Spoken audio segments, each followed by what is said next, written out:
Omnisport Breakfast with MKT and Kevin McCollum on Omnisport Africa.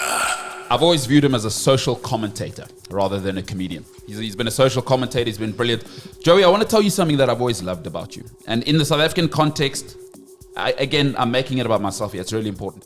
You know what I love about you is you've never tried to ever be anything but what you are. Because we were chatting outside a little bit earlier. You told me you're from Cape Town. Like, you sound like a colored guy from Cape Town, and you've never changed that. And you've been extremely successul. That matters, man. Is that something you've consciously done, or is it just you are who you are?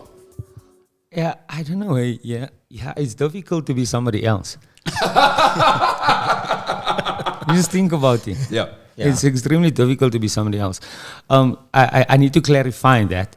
Like how Zulu people in Johannesburg have roots in KwaZulu-Natal? Uh-huh. Similar. Color people mostly in Johannesburg also have roots in, like Cape Malay people. Yeah, have roots in Cape Town.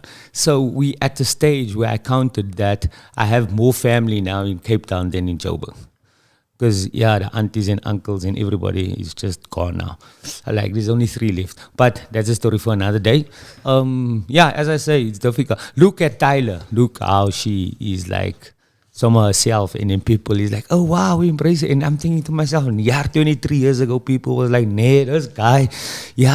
And it was cringy. Yeah. For me, it wasn't. But... What? You speaking with the way you speak? Yeah, to be authentic. Got you. And then now, if you're not authentic, and then they're going to say, oh, you're trying to put on. I see. Whereas it was acceptable back then to put on rather than being authentic. But that's a debate for another day. Well, one thing that has not changed is your love for the sport in general. Yes. But I've heard you, especially cricket, right? You were telling me you love golf and all sorts of other things. But you've always loved the cricket, eh? Yeah. I played cricket.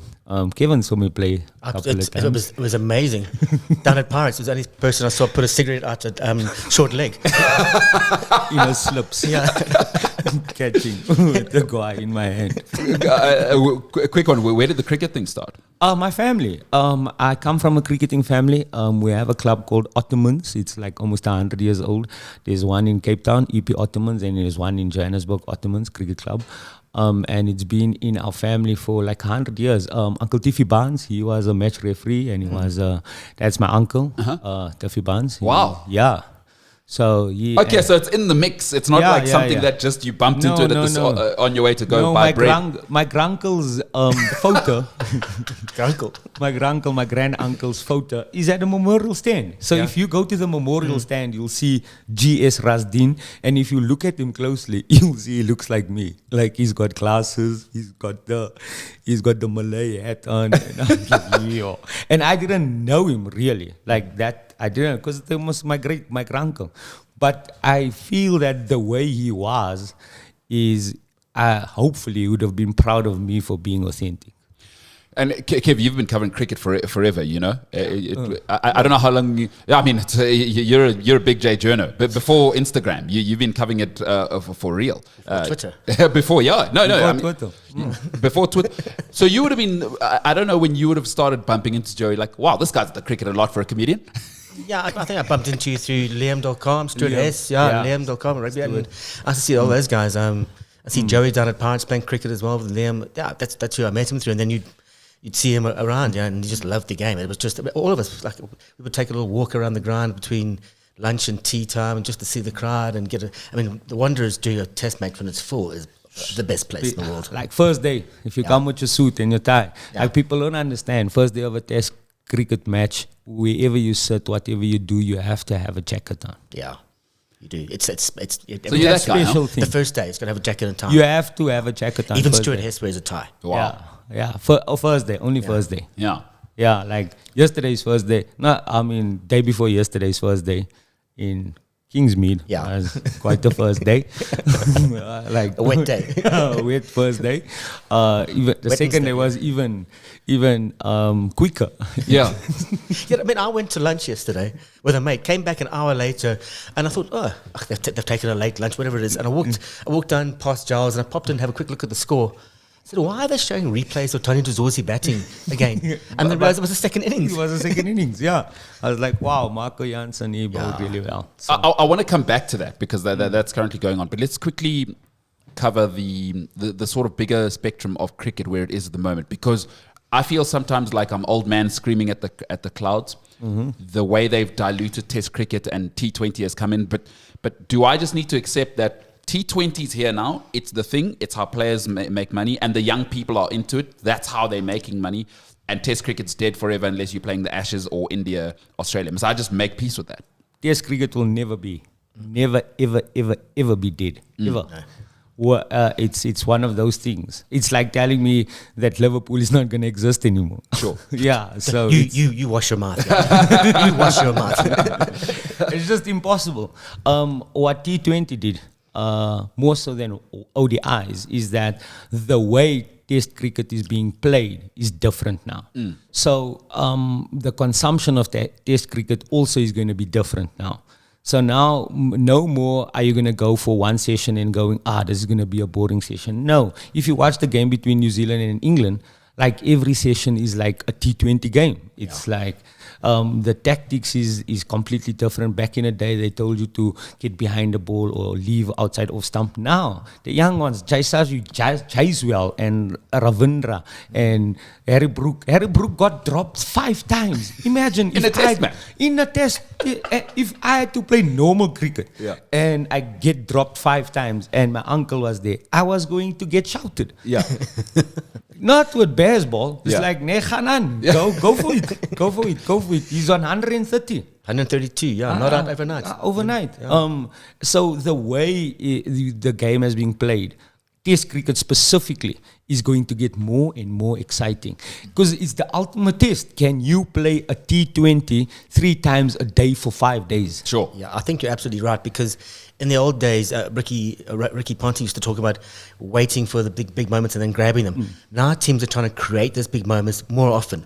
And Absolutely. get those things. Like Marco Jansen says, well, you don't get a couple of looseners from me. Yeah. My first ball is going to be on the nose. And he's fine. We'll talk about him just now, but he's looking so confident. And he's the quintessential modern cricketer, because he can do everything. He can play T20, he can play Test cricket. But he's creating big moments and those great moments, and he's taking, taking management and taking control of it. You know what's the thing that I found with Marco Jansen and Rachan Ravindra, and it's their level-headedness and their belief in themselves. So back in the day, Jeff Boycott could have batted a whole entire day. Oh yeah, without scoring a run and feel good about himself. I've seen it. Like, and then you get a guy like Dean Jones that didn't bat with the helmet and is like, now I'm gonna attack the bowlers. So both of them were excellent Test cricketers, whereas Dean Jones created those moments. Like Australian, we were chatting about it the other day. The Australian cricket team always had a gun attacking opener. Yeah. Since I can remember, since I watched Matthew Hayden, Michael Slater, David Horner, they always had a gun opening batter. And then I always had a strange guy, Justin Langer, and some like the bowlers don't know how to bowl to this bra. This bra is like leaving on length on middle stump. like no, Alan Donald is gonna bowl over the ball is not gonna. So now they don't have that balance. We don't know who's gonna replace David Horner. So, and that shows you the cracks in Labuschagne and Steve Smith. Like they always had a platform. And that platform that Horner more often than not created for them made them take long or not change the game. Gave them space to move, basically. Space to bat and space to build an innings, exactly. Gave them the space and gave them the opportunity to build the innings. Now it's like more of building an innings, it's more survival and still get. And that's where T20 comes in, because no more can you just protect your wicket and play a session out. No, brah, you have to get it along. Like I liked what West Indies and Sri Lanka, was it Sri Lanka? Yeah. Where the guy just declared He just declared like, let's just continue. So that's where Test cricket is going now. There's gonna be very few draws these days. Yeah. So they're pushing that forward. I quickly want to ask you. We'll come back after the break and we'll talk about South Africa and exactly what's going on in Sri Lanka. So my favorite cricketer is probably the arch enemy. I think Ricky Ponting for me is as good as I've ever seen. Who do you, when you were young, you think to yourself? Tendulkar. Yeah. First was Viv Richards. Yeah, I mean. Viv Richards was a hero, he's still a hero. To all of us in the 80s, guys in the 80s, if you don't love Viv Richards, then I don't know. So Viv Richards, for what he stood for and what he did for the game of cricket, not only in West Indies, all over, because taking over after Clive Lloyd, he brought in a team, and so he was a great leader as well, on and off the pitch. And in Tendulkar, like the only guy recently I seen enjoyed as much. I watched Tendulkar score 90 in, you remember that game? Against Pakistan. Like that time, a run rate wasn't important. Tendulkar scored like 90 or 80 balls. And cricket shots, not slogging. Yeah. And he had Wakar Yunus and Wasim Akram. The great. Through the covers. Rus. Like, Tendulkar, One of one, Sachin, hey? Kohli is going to probably beat him, but I don't know if he I'm glad Kohli's come back. Yeah. I do like watching him play. Yes, He's actually phenomenal. I mean, I know he gets angry and he gets frustrated, but from the way I see he speaks to the other players, opposition players, he's actually a genuine mensch. He's a good oak. Yeah. Very good oak. And also he's a great example, man. Yeah. You know, like the example he set for Indian cricket. So you're going to see there's going to be more superstars in India because of Kohli. Yeah. Kohli is there because of Tendulkar. Yeah. Tendulkar is there because of Gavaskar. Understood. But now from Gavaskar to Tendulkar took 10 years to 15 years. But in Tendulkar to Kohli took like maybe 10 years. Yeah. Like now it's like every three years you're going to get a new guy. And that is so brilliant. Yeah, you love that. I love that, bro. And you got to love he's clean as well. Yeah. Married. Yeah. There's no stories. And even if there is stories like that and stuff, he proves himself, like Kevin said, he's back now. He proved himself on the field where it matters the most. The other things doesn't really matter. Love that. Michael Jordan is Michael Jordan. Yeah. He did other things. No, he like gambled his whole pay out one game. He was playing a round of golf. 2 rounds of golf on NBA Finals. Exactly. Michael Jordan was playing 2 rounds of golf that day. That day, Dennis Rodman was in Las Vegas the same day. Yeah. Dennis Rodman is in Las Vegas. Michael Jordan is playing golf. Scottie Pippen is on a farm. You know. Oh dear. Joey Rasdien, I love it. I want to talk SAA Sri Lanka because I think South African cricket's in an interesting place. I really want to get your thoughts on that as well. I also want to know what you're doing right now. Because you're out here, you're doing comedy, I'm seeing you emceeing, I'm seeing you playing golf. So it's come, the iconic, the legendary Joey Rasdien with us. Omnisport Breakfast, 60 seconds, we'll be back. Omnisport Breakfast with MKT and Kevin McCollum on Omnisport Africa. It's Friday, we've got good vibes. I love what Joey has. I don't know if it's on your social media or on your website where you said saying something nice or being positive to somebody has never ruined a day or something like that. I love that saying on your website. It's in my Twitter profile. There is no conversation where a word of kindness cannot infinitely improve. Yeah. What are we talking about? The Friday morning. These are Friday vibes. I'm completely into it. Joey, cricket, big thing for you, Kev. Yeah. What you got for this man? I mean, let's talk about Marco Jansen. I mean, he wasn't kind at all to anyone yesterday. he was kind to the wicket. He was kind of wicked. But I mean, I read a piece in Cricket Info talking about watch out world. If this is Marco Jansen beginning to believe in himself, he could be an absolute superstar. I think he's in the right headspace. Yeah, I think also level-headedness. That's what I really like about him. Since I saw him play for the first time, is never under pressure. Yeah. You know, like if you look at soccer players like Zidane and Pirlo, they never under pressure. If American football guys, the Mahomes, they never under pressure. It's like, this is a stroll in a park. Marco Jansen, sometimes when he bats, I saw him score at 50 in in a T20 against Rashid Khan. And he hit Rashid Khan like, we're playing backyard cricket here now. But this is like one of the best T20 bowlers ever. Not now, ever. Yeah. From Afghanistan, and he's fetching. So, I just think that is leveling. And if you look at, there was a time when Ben Stokes scored 200 against us. You were at that game as well, Kevin, there in Cape Town.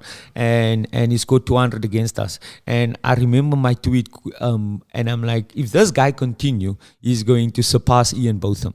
This was and he clearly is going to surpass Ian Botham. If Marco Jansen stays fit for the next 5 years, he can surpass lots of our aura. He won't surpass Carlos, but he can. He bats at 7, so his role is going to be a bit different. What I'm worried about is like all the teams in the world right now besides South Africa and Australia. Oh, South Africa, we do have Tristan Stubbs. Yeah. But if you look at India, if you look at New Zealand, if you look at England, if you look at Sri Lanka, they have a young guy that's under 23 that's scoring big runs. And he's scoring it risk. And Tristan Stubbs is our guy like that. I don't know how long he's going to get the chance. But there's a new guy called Slade. You know Slade? Yeah. Slade is a class. Yeah. So I hope Slade gets a chance. You're making a good point here. I was talking to a friend of mine about where do players develop now, because I love Tristan Stubbs, but he doesn't get to play 3-4 day cricket anymore. And again, I'm not blaming him. If I was getting 20 million rand to go and do 6 weeks of work, hey, Tristan, go and get your money. But in reality, back in the day, you knew players would have to go and play.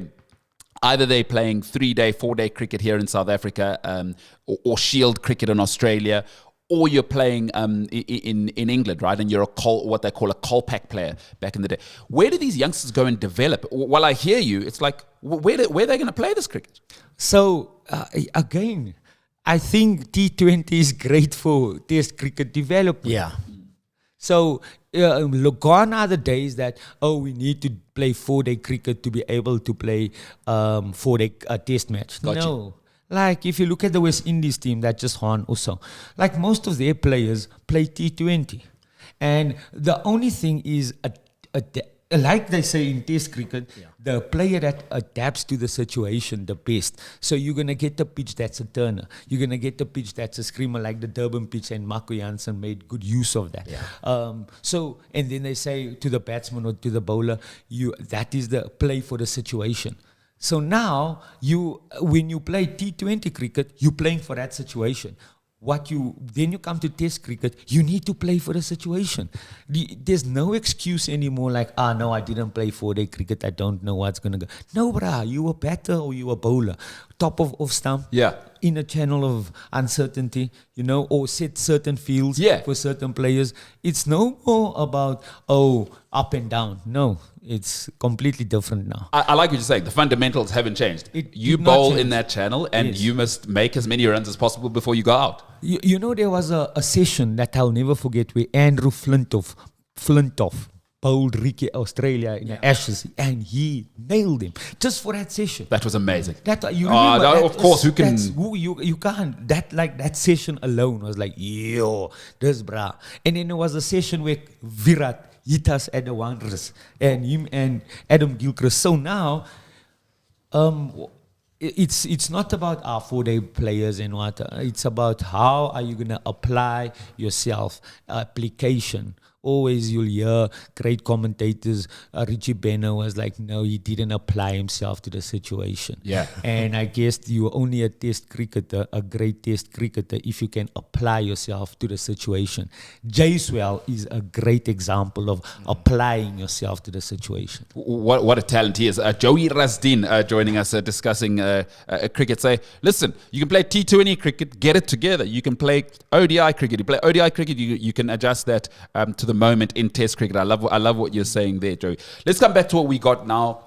Let's not cry about what we don't have. Let's celebrate what we do have. What we do have is a Test match. It's going on. It's Sri Lanka. It's South Africa. Kev, I'll actually start with you. Your thoughts yesterday. You were having a bite, as you say. You went out. Yeah, I came back and it reminded me when we rolled Australia over 47.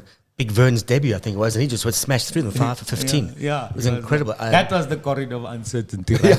Vern, yeah. Corridor. That was the building of uncertainty. He was unreal, wasn't he? It was like the M2 of uncertainty for them.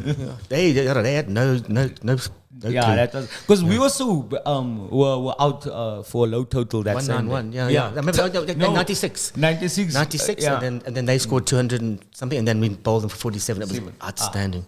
But I want to ask you, somebody who's been, there's been some critique, right? And I'll come back to both of you guys. I want to hear your thoughts on Themba Bavuma's innings yesterday, because it looked like it was nothing. And he's been under pressure, and I've been critical. I've been super critical of Themba Bavuma. I want to be clear. But yesterday, we made 191. Without his innings, we're in a tricky situation. I thought he was absolutely brilliant yesterday. Yeah, man, that is you. I just spoke about application. I just spoke about playing the situation. I just spoke about adaptability. My guy, Themba dude, I've been a fan of Themba since I can remember. So if there is a guy that can have adaptability and a guy that's hardkoppig, you know. I love that too. Yeah, hardkoppig. You need a strong person, strong personality. Yeah. You know, and Themba's got that. And time again, he's proved it. But people just, I don't know if it's a biasness. I really don't know. They just don't like short guys. Yeah. I get that on the show all the time. Non-stop.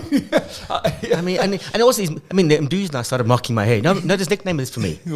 Baldy locks. Oh, Baldy locks. I thought it's the other word. No, he's not allowed to use the N-word anymore. No. He can't use that. Him, and Kevin have something going. No, I agree with you yesterday. Kev, I think that's the word. He applied himself. He did, yeah. And he needs to apply himself for the next test against Sri Lanka, the next 2 tests against Pakistan. Win those, we make the World Test Championship final, which will be a big up to the fact we actually don't play that many tests at the moment. And Australia, New Zealand are playing England at the moment. They don't get through. New Zealand beat India at home. Australia are all over India. It's a strange. It's like I was looking at it. It's 60 points at the top and then 54 points at number 6. And we played less tests. So if South Africa and Sri Lanka didn't play against each other now, they might have played against each other in the Test Championship final. Exactly, yeah. But so I think one of Australia and England is definitely not going to make it, and India might not make it as well. Even if India win in Australia, they might not make it. Yeah. So if we win all our games, we in. Definitely, yeah. We in. So we just need to do well against Pakistan as well. So I just want to bring something up. Please do. I love Aiden Markram as a captain. I love Aiden Markram as a leader and stuff. But in recent times, he's not really batting well. And I don't know why. It's the same rut that Kohli went through. He didn't go. So I know Shukri. Personally, he's a great guy. Kevin will tell you. He's a manier. He won under 19 World Cup. Kahi Sorapara comes from Aiden Markram, comes from David Benninger. So that whole entire team, basically, Shukri knows since they were 12 years old, basically, type vibe. So I would love the public to show the same patience they show to certain people to Themba Bavuma. Yeah. So I was saying earlier, we need to have that conversation about Markram, especially people like me who were critical of Themba, is just because you like Markram, why is nobody saying it? I'm not feeling that energy, and he's been bad for 3 years now, Joey. We can't say that it's been... here's my thing as a South African. This is not the Sunrisers Hyderabad. I don't care what you do for them. I support South Africa. I don't support Sunrisers. And by the way, I'm happy for you. I hope you make 50 million a year. But you got to bring the goods for me in the Proteas jersey. And I remember what people were like with Themba. Why aren't we being like that with Aiden? I think it's a fair conversation. I think you're raising something very, very valid. And it's not to be mean. We're in a performance business. It's not mean. I think Markram won a World Cup. Markram is one of those guys that can change a situation completely within an hour of play, whether he's bowling or whether he's batting. And that's why I would always back him. That's why I'll always say, there's always a player that's Ian Rush was like that. Got you. He was nowhere on the field. Next thing you know, this guy is almost scoring. Like, it's like some of those things. Like at Chelsea, there was lots of players like that that was missing the entire game, and then they changed the game completely. So in cricket, Markram is one of the guys that's why he's in the IPL. That's why he's in the BBL. That's why, so... It's very rare. He's one of those rare talents. Rare talents, just like you, Joey. Somebody who changed the face of South African comedy. No, I think you were... you David Gao, you guys were part of a movement where, especially you were the first... I'm not being funny again. You were one of the first colored comedians that went properly mainstream, and you didn't have to adjust and put on a Hong Kong accent like me. You stayed what you were, and that matters. That matters. You've been an industry changer, and it's been amazing to have you here, bro. Please come back. Yeah, I will. Please come back. I think I will. This is you guys are my the people doesn't know who Sam Donald is. We need to explain. We'll definitely chat about that. Joey, where can people catch you? What are you up to at the moment? Before I let you go. Yeah. On the 6th, the people in Durban, on the 6th of December, myself, Riyad Musa, and Calvin Goldstone, and Mark Banks, we're actually doing a show at the Sun Coast, that big Sun Coast arena thing. We're not Tyler, so we have to be 4 people to sell that. To fill an arena. Tyler fills it out in half an hour. So that's the public thing that I'm doing. Yep. And then next year, there's 3 movies releasing. Soccer season. You guys will enjoy that. I'm into it. It's a 3-part movies. Yeah. Soccer season 1, 2, and 3. Offside and striker and brilliant. I play a coach in the thing, and it's brilliant. It's about a guy, a young boy that wants to become a professional soccer player, and then unfortunately, his mother is on fentanyl, and his father is like proper horse, like a gangster vibe. Yeah. And then he plays for my team, and I unfortunately I have no empathy whatsoever as to what's going on at home. And he then try and makes it into the professional ranks. That's the one story. And there's also love stories. It's all young people. And they were brilliant. When does that come out? That is going to, I think today is actually the official premiere, I think, of one of them. Okay. Offside.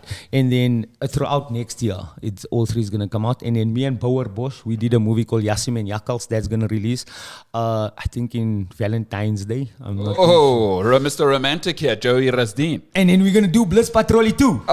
We absolutely love it. He's brilliant. He's iconic. He's funny. He's clever. He's one of the guys, one of the Mensa. Absolutely loved having him. Joey Rasdien. From myself, Kev, and everyone around me in Sport Breakfast. That is it for this weekend. Quickly before we go, who is the all-time leading goal scorer for Man City? Kev, you're hoping Haaland doesn't become that this week. Who cares? Sergio Aguero. Sergio Kun Aguero, one of the greatest strikers the Premier League, Europe, and Argentina have ever seen. That is it, though, for this week from myself, Kev, and Joey Rasdien. Join us Monday, where we will be back with the finest from Africa and around the world. Listen live and on demand. Welcome to Omni Sport.